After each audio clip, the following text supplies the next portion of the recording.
Mereka bilang gunung di Papua tidak pernah memaafkan pendaki yang sombong. Dan malam itu, aku melihat kelima temanku ditarik ke dalam kegelapan satu persatu. Hembusan angin beku Jaya Wijaya seolah membawa bisikan purba.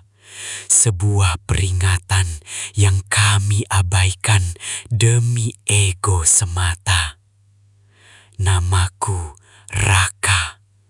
Ini bukanlah sekadar kisah pendakian yang gagal, melainkan kesaksian atas kengerian mutlak ketika manusia mencoba menantang batas alam dan alam gaib sekaligus. Beberapa hari sebelumnya, semuanya terasa seperti petualangan biasa. Kami berenam mendaki dengan penuh semangat. Namun, kelima temanku dipenuhi oleh rasa takabur. Mereka menertawakan peringatan warga lokal tentang pantangan-pantangan suci pegunungan ini. Bagiku, gunung selalu menyimpan misteri yang harus dihormati. Namun bagi mereka, gunung hanyalah tumpukan batu dan es yang menanti untuk ditaklukkan. Kesombongan itulah yang perlahan-lahan memanggil malapetaka. Tanda pertama datang ketika salah satu temanku tanpa rasa bersalah menendang sebuah persembahan kecil peninggalan suku setempat di pos pendakian awal. Aku merasakan hawa dingin yang tak wajar merayap di tengkukku saat persembahan itu hancur berantakan. Alam seketika terdiam. Burung-burung berhenti berkicau, dan angin sejenak membeku. Seolah-olah gunung ini baru saja membuka mata purbanya, menatap lurus ke arah kami dengan kemarahan yang tak terucapkan. Tak lama setelah kejadian itu, cuaca berubah drastis tanpa peringatan apapun. Langit yang tadinya cerah berubah menjadi kelabu pekat, dan kabut tebal turun bergulung-gulung menelan jalur pendakian kami. Ini bukan kabut biasa. Ketebalannya membuat jarak pandang hanya sejauh 1 meter, dan ada aroma anyir darah yang samar-samar tercium di udara.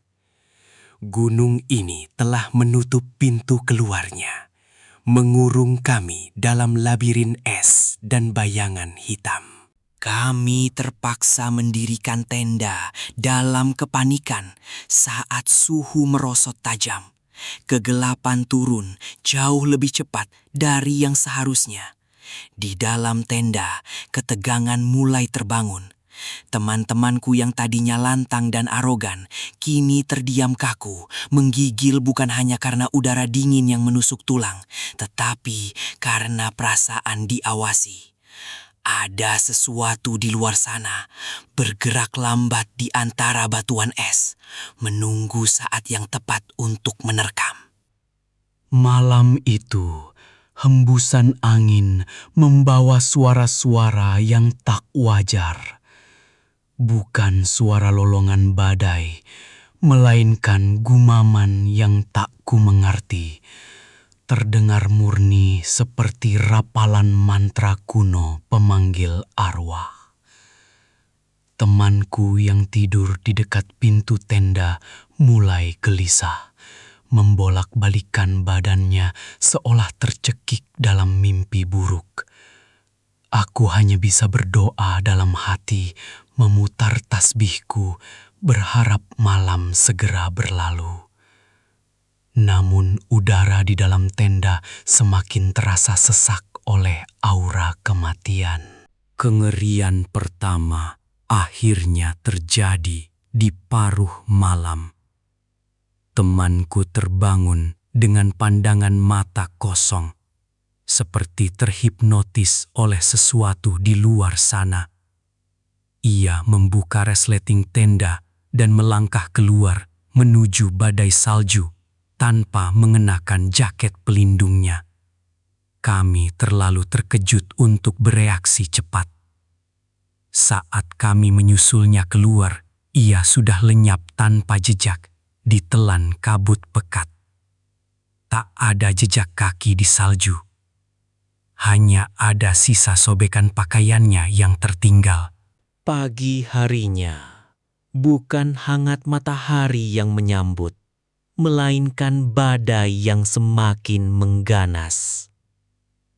Hilangnya satu anggota membuat kepanikan pecah sejadi-jadinya. Teman-temanku yang keras kepala masih berusaha menolak kenyataan mistis ini, menyalahkan badai dan hipotermia sebagai penyebabnya. Namun aku tahu kebenarannya. Gunung ini sedang menuntut tumbal atas pelecehan yang mereka lakukan. Rasa bersalah dan teror kini mulai menggerogoti sisa kewarasan kami. Kami memutuskan untuk menyerah dan turun. Tapi anehnya, jalur pendakian telah berubah total. Kompas berputar liar tanpa arah, dan tebing-tebing es raksasa seolah berpindah tempat dengan sendirinya, menjebak kami dalam labirin putih tanpa ujung. Berjam-jam kami berputar-putar hingga kelelahan di area yang sama. Setiap kali kami melangkah, aku merasakan puluhan mata gaib tak terlihat yang mengawasi dari balik tirai kabut putih.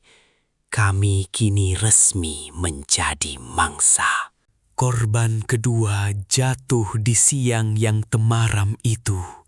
Saat kami merayap melintasi tepian jurang, sebuah tangan panjang berwarna hitam legam melesat dari dasar kabut jurang bagai kilat, mencengkram pergelangan kaki salah satu temanku dengan brutal. Tidak ada suara jeritan panjang yang terdengar, hanya bunyi patahan tulang yang mengerikan. Sedetik kemudian, ia terseret jatuh ke dalam jurang tanpa dasar itu. Entitas gaib itu mulai berburu secara terang-terangan.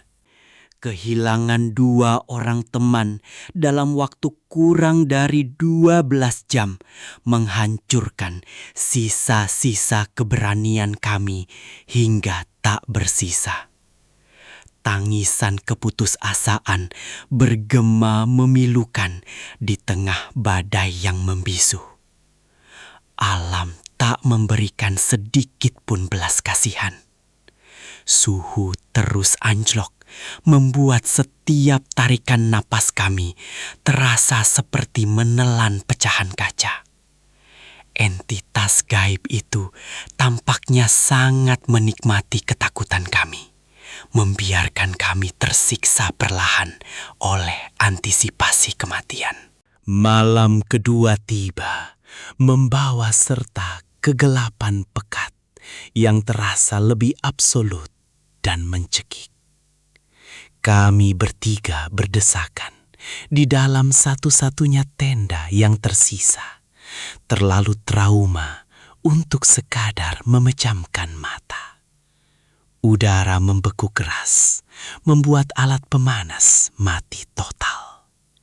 Dalam keputusasaan yang begitu sunyi itu, aku mulai melantunkan zikir di dalam hatiku.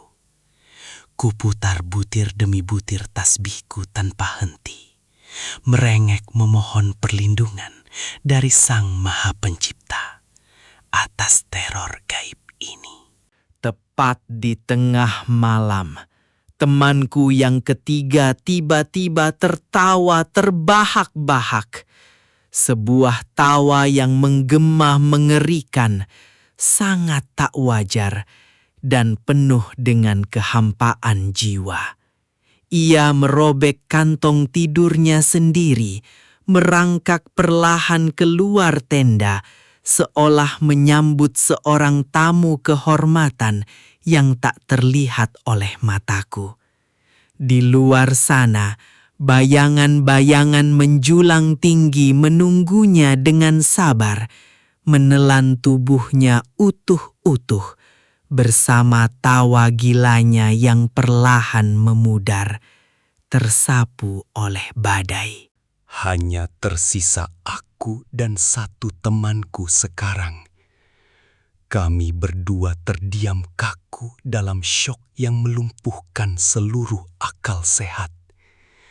Kegelapan di luar tenda terasa semakin merapat, meremas kami bagai benda padat raksasa. Setiap hembusan angin membawa bisikan jelas namaku dan nama temanku, memanggil-manggil dari balik kematian.